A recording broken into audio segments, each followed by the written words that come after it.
सम्झिन्छु एउटै आँगनमा खेलेका दिन आज, तर मुटु भारी हुन्छ। आजका दिनहरू देख्दा मेरो मन झन् रुन्छ। किन यति निष्ठुरी हुन्छ यो मान्छेको मन, यो पापी संसारमा एक्लो छु, मेरो मन अत्तिन्छ झन्।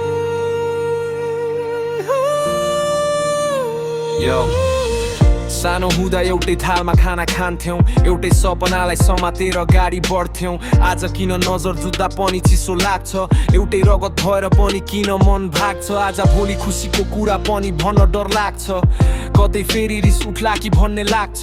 दुःख आयो भने फोन गर्न हात काप्छ, झन् खुसी हुने हो कि सोच्दा मन नै रुन्छ। घर त उयो तर न्यानोपन हरायो, हाँसोको ठाउँमा मन टाले डेरा जमायो। सपना भन्दा ठुलो भयो अहंकार, दाजुभाइ बीच उठ्यो अदृश्य पर्खाल।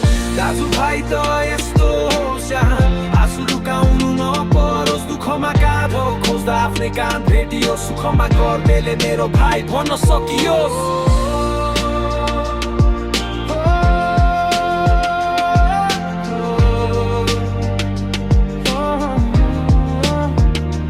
सम्झिन्छु एउटै आँगनमा खेलेका दिन, सम्झिन्छु आज तर मुटु भारी हुन्छ। आजका दिनहरू देख्दा मेरो झन् मन रुन्छ। किन यति निष्ठुरी हुन्छ यो मान्छेको मन, यो पापी संसारमा एक्लो छु म, मेरो मन अत्तिन्छ झन्।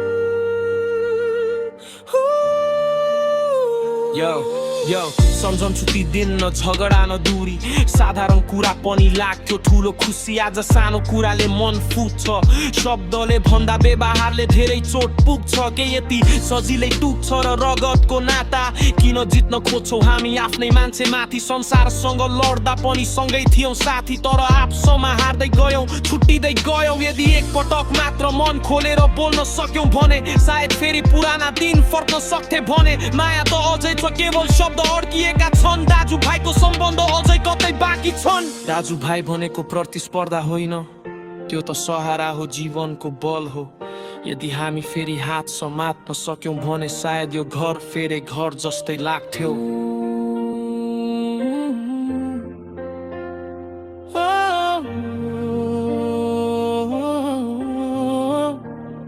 सम्झिन्छु एउटै आँगनमा खेलेका दिन आज, तर मुटु भारी हुन्छ। आजका दिनहरू देख्दा मेरो मन झन् रुन्छ। किन यति निष्ठुरी हुन्छ यो मान्छेको मन, यो पापी संसारमा एक्लो छु, मेरो मन